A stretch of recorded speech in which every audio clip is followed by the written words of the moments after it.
Good morning, good afternoon, and good evening, my precious pack, and welcome back once more to VEGA Conflict. What do we have in store for you today? The tutorial I promised before.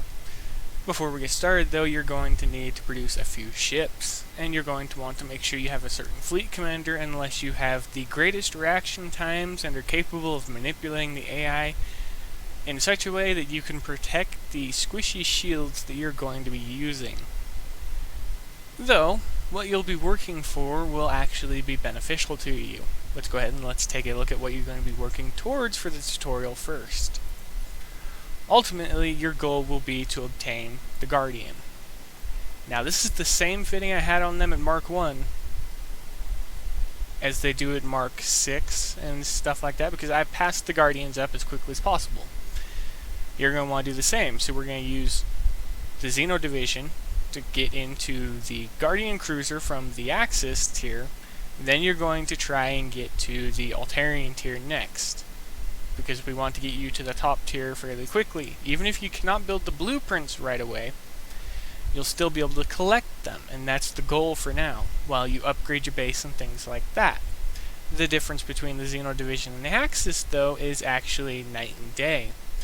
That being that it is much, much easier to upgrade Axis than it is to upgrade Xeno Division, because they have more or less guaranteed drops. Well, kind of. I'll talk about that when we actually get to that. But back to the fitting. You're going to want 4 Punisher cruisers, 2 Annihilator battleships, and Fleet Commander Burr. After completing most of the campaigns and being at the Xeno Division, you should have no issue destroying a little level 30 VEGA planetary fleet. Well, not planetary, the Insector fleet, to be able to acquire your fleet commander. In my case, I've maxed mine out because it doesn't take a lot for a high level player to max them out. You hit a single level 95 target with a harvester, and you can actually essentially max out a fleet commander just like that for the low level ones. For ones such as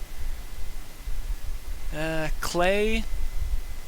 Yeah, you only get 3. You get Sybil, Clay, and Burr. Burr is the second, and in my eyes, the most important that you're going to be using. So, what is the fitting? Well, the Punishers, all the ships actually have regening shields, but the Punishers have the build that you see here.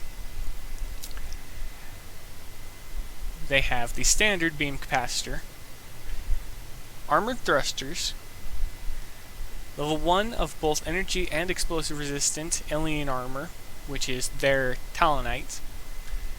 Diffuser 3 by 2, and the same weapons that they have by default when you get them from the campaign, so that doesn't change at all. They have no resistors active or anything like that. I do not think I could fit any, but if you can actually put on an additional resistor, and I would recommend explosive resistance, because that's one of the damage types that you're going to be dealing with heavily that you actually have resistor to at that level. And all the cruisers are the same. Now the battleships, well, like I said, even with Fleet Commander Burr, their shields, as you're going to see in combat, if you're not careful, they can drop fairly quickly. But they have essentially an all level 3 rupture beam build, beam capacitor 3, armored thruster again. They have the explosive armor, and then a basic diffuser 3. That's about all there is for the fleet. There is literally nothing else, and Burr's bonuses only apply to shields and energy weapons, so that's one of the reasons I chose energy weapons as well. And because you're going to be going up against Reaper targets, most of the time if you're using missile weapons, you're going to miss. So it's best to be able to hit the targets reliably and pick them off. And the reason I've decided to use 4 cruisers, 2 battleships is because you're going to protect the battleships with the cruisers while they close in, and the battleships in turn will help wipe out just about all of the spawns one by one as they circle the battleship. And that's about it. The explanation is fairly straightforward and simple, and the combat, it's fairly easy once you get the hang of it. But that's going to be it, everybody. We're going to go ahead and we're going to play the combat for you all, and then I'm going to go ahead and end the video. So, with that said, be safe out in the void, everybody, and as always, I will see you in the next video.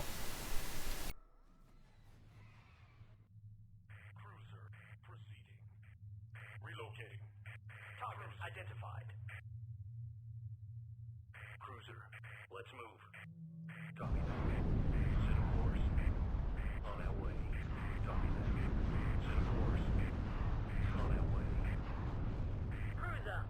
that.